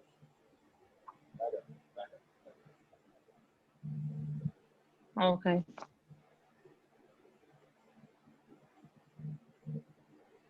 It's basically a gouge without a flute. Yep. So you have a gouge shape on the end, and of course no flute. You just round the top back flat. Yep.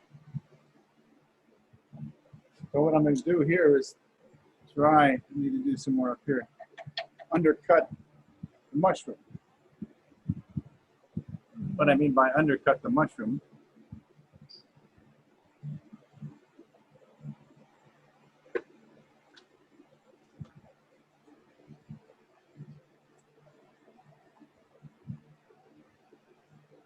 see that undercut there?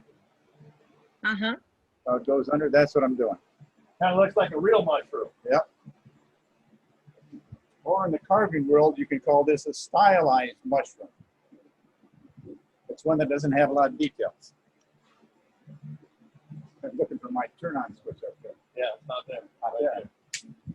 You can use that button over there. Yeah. Just come in here.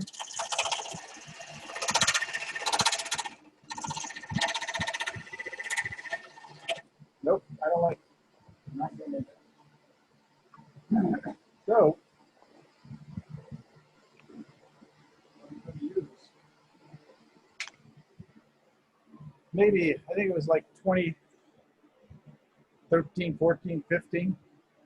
The AAW has this program where they have drawings every month for gift certificates for members. So I was lucky enough. Yeah, no, it's the Hunter. Oh, okay. It's the little bitty Hunter carbide tool. Little carbide, a Hunter carbide tool. You see, it's round. It's like, it's just a round round cutter.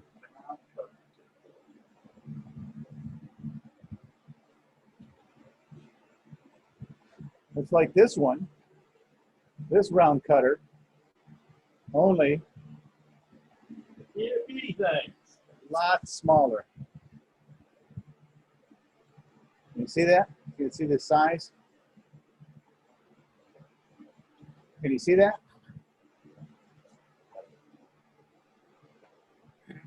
Now, yes. Yes, a real small. And that's how I get in there to do the undercover.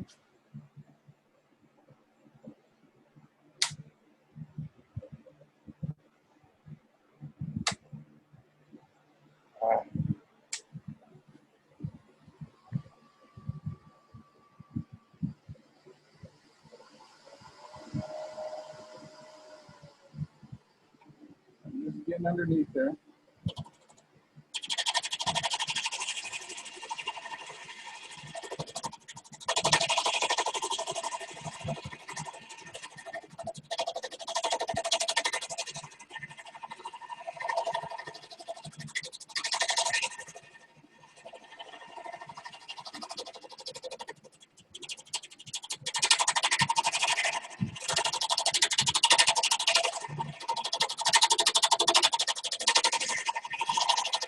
Had this thing for like 4 or 5 years, never rotated. Maybe it's time.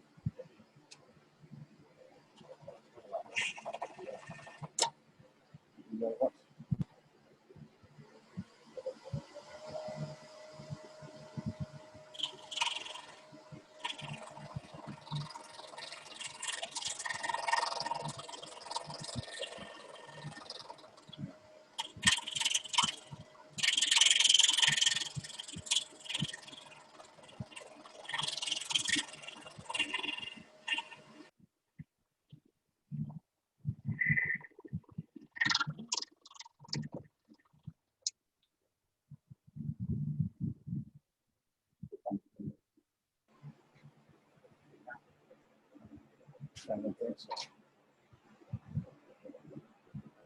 Yeah, maybe. Let's just see. You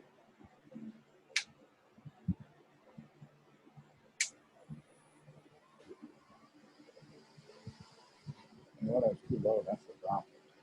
Too low. That's too good.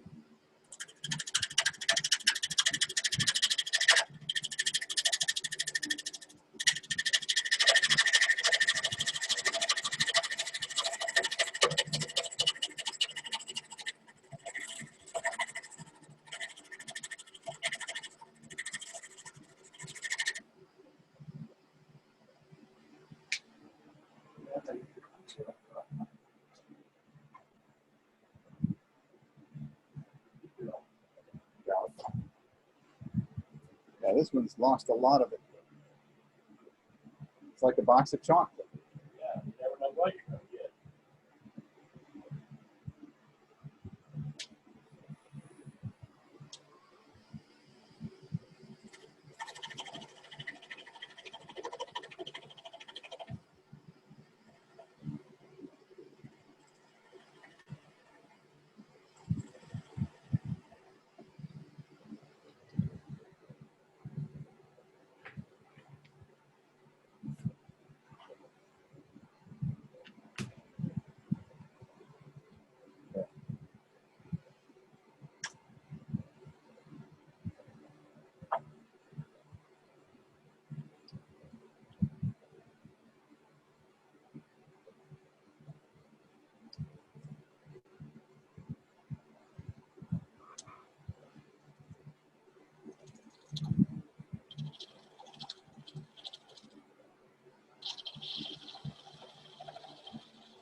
See if I got past what I'm looking for to make sure I got past the hole.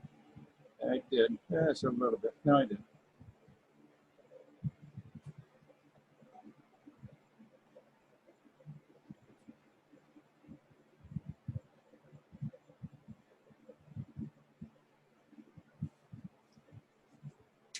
Yeah.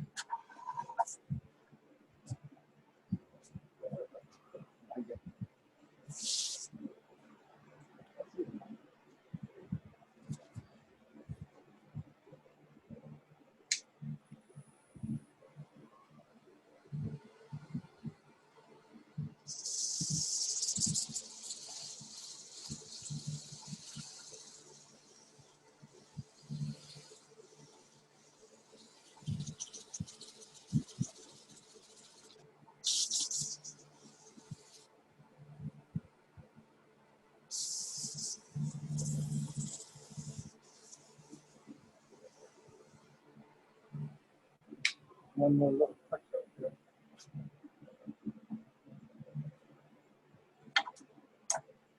Got a lot of rings on the bottom, the base.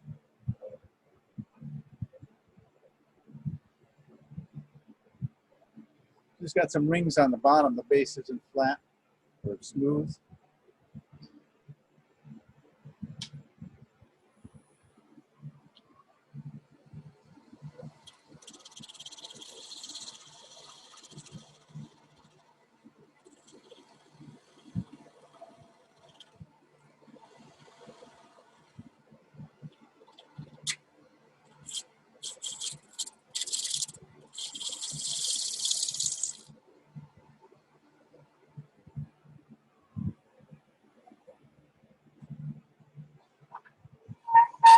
There you go. Just unscrew it.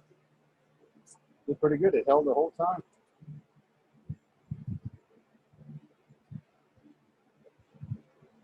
And there's a little mushroom. No time at all. Good. Some of those small pieces you don't know what you're going to do with. Yeah, I mean, you don't have to use a pearl. You can use any old chunk. of pearl. Right. Mm-hmm. And that's that. So cute. Yeah. Thank you. Was that, Nice. was that mushroom picked around 3 Mile Island or Chernobyl? Yeah, that was the one. Radioactive. Or was it picked in Indian Key? What? Was the mushroom picked in Indian Key? Was it picked okay. Indian Key. Yeah, down where our reactors are. Oh. Yeah. Oh, Turkey Point. You guys, that's a magic mushroom. Yeah, there you go. Exactly. Magic mushroom. Magic on it. Hey, from Haight Ashbury.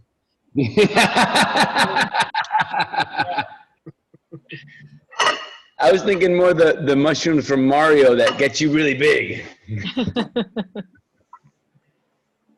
So, anybody got questions for Dave? Dave, how are you? Good. And you? Crazy, but you know, stabilizing a little bit. Good. Good. We had talked about you, so before you arrived. I'm sure it was all marvelous. Yeah, of course. Of course. You can imagine. It's been so much nicer since he hasn't been around. Quieter? for Didn't, sure. didn't Dan nominate Sal for your position?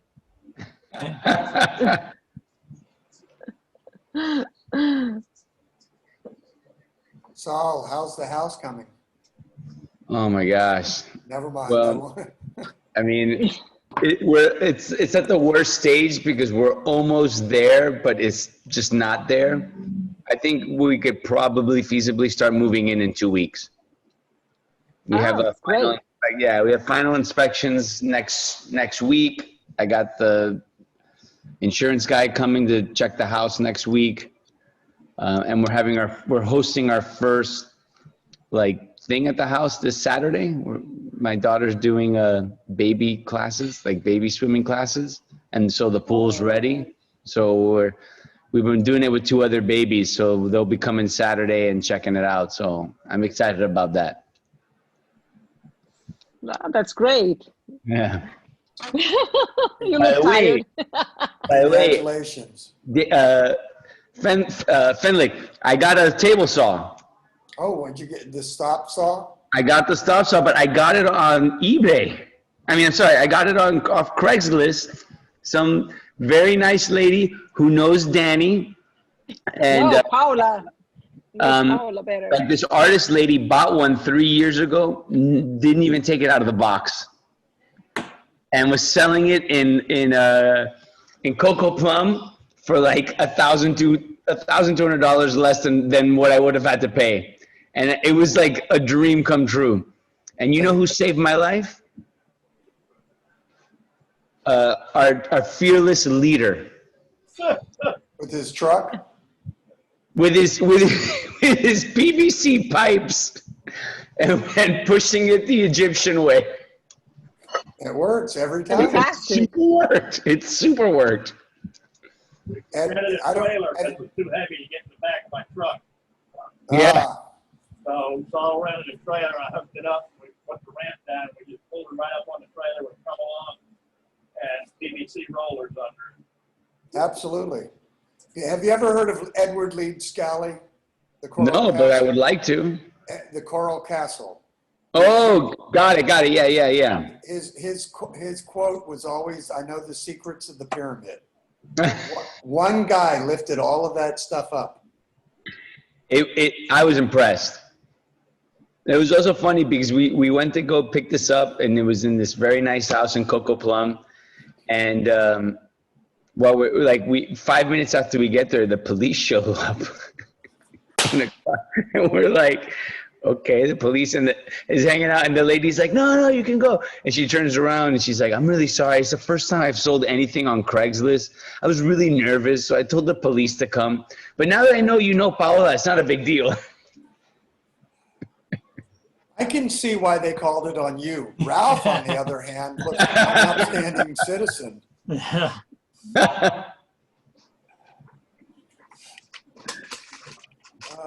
That's great.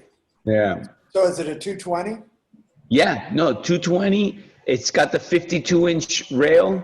Oh, wonderful. Yeah, I mean it's the whole thing. It's great overhead vacuum. I mean it was just. Are you on Pinterest? I am on Pinterest. Yes. Look up table saw accessories. You can build, like a sled. Oh yeah. No, I have all tons kinds of of great stuff that you can build on it. Yeah, no, I got tons of those on YouTube. I have a YouTube to-do list that's very long. Well, I'm talking about things that you can use on the table saw to make it easier. Oh, okay. I thought you meant more like jigs. Yeah, jigs and fixtures and stuff. Yeah. Yeah. And then I've got a really neat push stick. I'll have to show it to you. A couple different styles. Let's see it.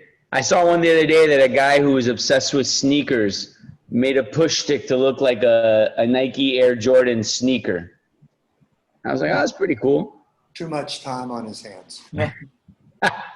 Well, he is a YouTube woodworker, so he's got to make it look. Ah, okay.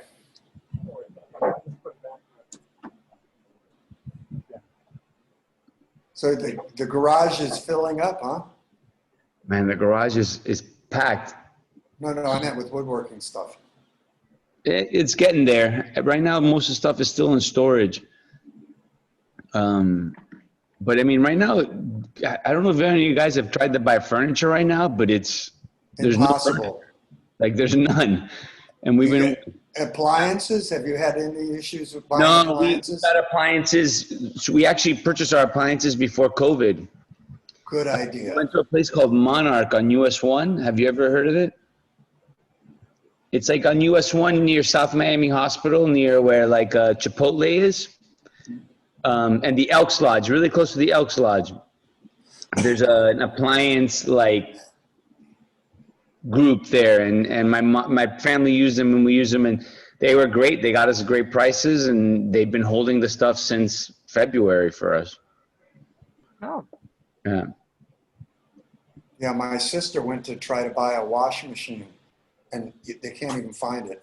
Have you gone to Home Depot? I mean, I go to Home Depot, and there are empty shelves all over the place where they can't get the supplies. No, it's crazy. I've been trying to lumber and steel have tripled in price. Oh yeah, no, it's incredible. I've been trying to get a couch from IKEA for my family room, and it's been sold out for 3 months. And then last week I checked, and it said low stock, so I ran out to IKEA, and I got the last one in the shop. And I was like, this is unbelievable. And the people at the shop are like, things are coming in and they come right out. Wow. 3 weeks into the quarantine for COVID-19, my washer died, and we got one over at Home Depot. Oh man, you got lucky. Yeah. Right.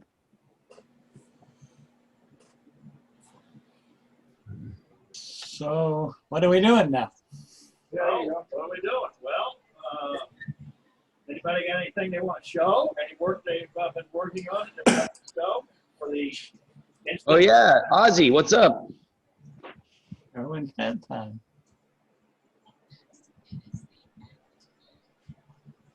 Wow, I'm going to show you my platters that I made from the Those were beautiful. from the last demo.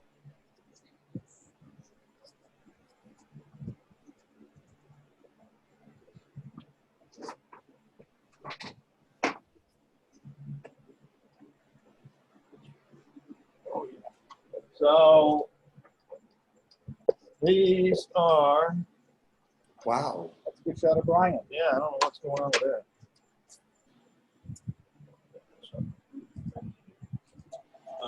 Let me see what I can do here with a shared screen. Oh, that's not what I want. Uh-oh. What's wrong? Nothing. You guys can see us, right? Yes. Okay. Well, we were. Now you just died. You did screen sharing. Yeah, I did. Undo that. Go back. No. Uh-oh. Don't end the meeting. There we go. You're sharing your desktop. There you go. There we go. We could see the platters. See them? Oh, Yeah. So these Those are beautiful. are some platters. They're about 10 inches in diameter. I made 4 of them out of some wood called no wood, which I actually got this wood from when Kaz Grabowski passed away, and they sold off his shop. And I also got this one. This one, I believe, is a piece of rosewood. That is gorgeous. And they're a lot of fun to make. I really enjoy making those. So, so that's all I got.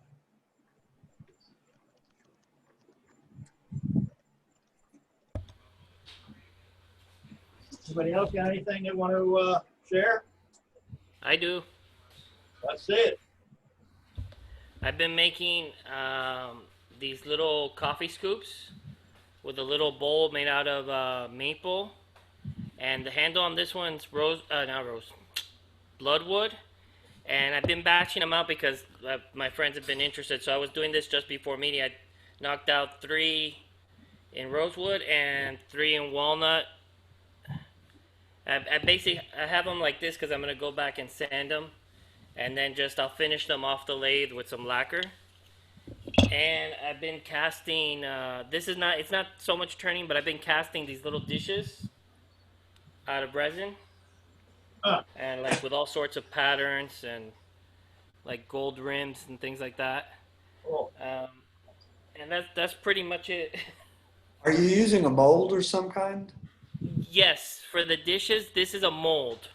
Yeah, it's supposed to look like a geode, I guess. So it's supposed to look uneven. I was trying to figure out how I could mount it on the lathe to clean up the back, but I'm thinking it's not round to begin with, so there's no way it's gonna work. A vacuum chuck. Yep. True, I don't have one. I've got one. I've got one if you want to come over and try it. Well, you got an excuse now to get one. Yeah. Well, what I've been doing was cleaning the back up, because sometimes if you're, and the demo next month, if I get to do it with the resin, you'll see the mold. Sometimes when you cast in a mold in a pressure pot, it leaves a little like sharp edge on the bottom of whatever you're casting. So what I do is, as soon as it comes out of the pot, while it's still a little bit uncured, or not uncured, that's the wrong use of the word, but soft, I take a hand plane to the back and take that sharp edge off. It works perfect. And I'll polish them, because these are actually a special request. So I'll actually polish them on my buffing wheel on the lathe before I send them out. But that's it for me. Thank you.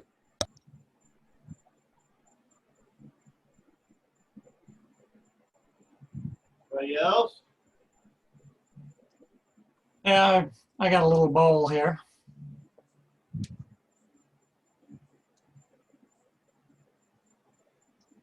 Where's your little bowl? Oh, a blue bowl. Very nice. What is it? Can you turn it around? Turn it around, so the back. Can you put me on the widescreen there? Okay. Oh, Can you? What kind of wood is that? That's carambola, star fruit. Yeah, Oh, yeah. that's beautiful. So, yeah, I guess the tree trunk doesn't get much bigger than that. I don't know. I've only seen. This is the only piece I've ever had. It's a very small piece. So. Is it nice? Is it nice to turn? Oh yeah, This. really easy to turn. This is 3.5 inches across. So. Is that the natural grain pattern in the wood, Yeah. or did you carve or burn it or something? No, that's it. Wow, that's Beautiful. wild looking. So that's Yeah, carambola. Yeah. Oh, Beautiful. Nice. I have two in my next door neighbor's yard. I'll be right over.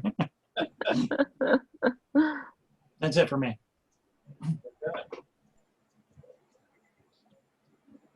Oh, I was at a flea market, since I can see behind me, over in Fort Myers, and got this, bought this piece of, for a bookend, anthracite coal. It was the first piece I've seen this big around.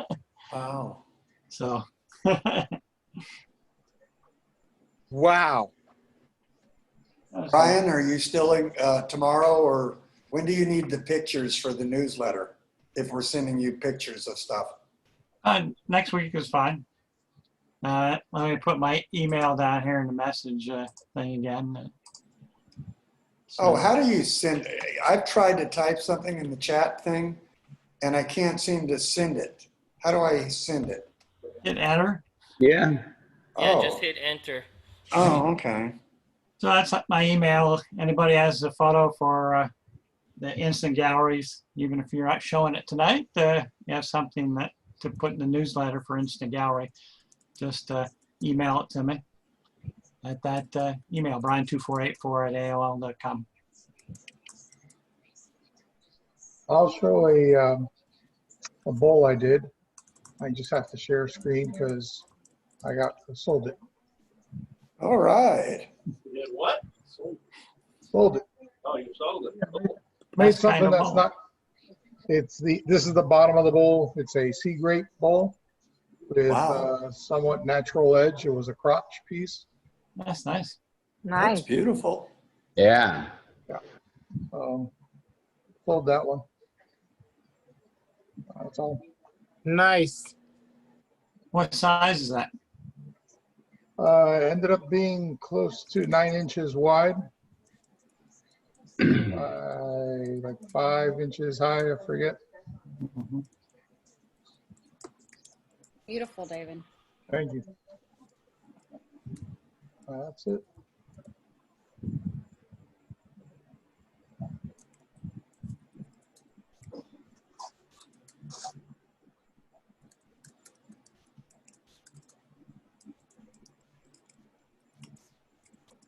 So anybody else got anything? I have a look what I made. It's a hairpin. A hairpin. Can I see it? Yeah. It's made out of a branch of macadamia nut. I did some trimming and I took the branch and I turned this hairpin. The grain is really pretty in it. Kind of like a Like lace wood. yeah, like lace. Like I was gonna say scalloped, but I did end up with it splitting. I don't know if you guys can see that. So maybe I can work on filling it with you know, some acrylic dust or something, and working on maybe an accent there. That would look very pretty. Is that a crack or is it a check? Because I was going to ask you if it checked on you, because macadamia nut checks pretty easily. This happened after I finished, so, but I didn't, It still could be a check. maybe. Where's the pith? The star, the center of it. And right there. Okay, yeah. Yeah. You have to get rid of the pith. This is a piece of macadamia I got, I think, Bandy High. And it,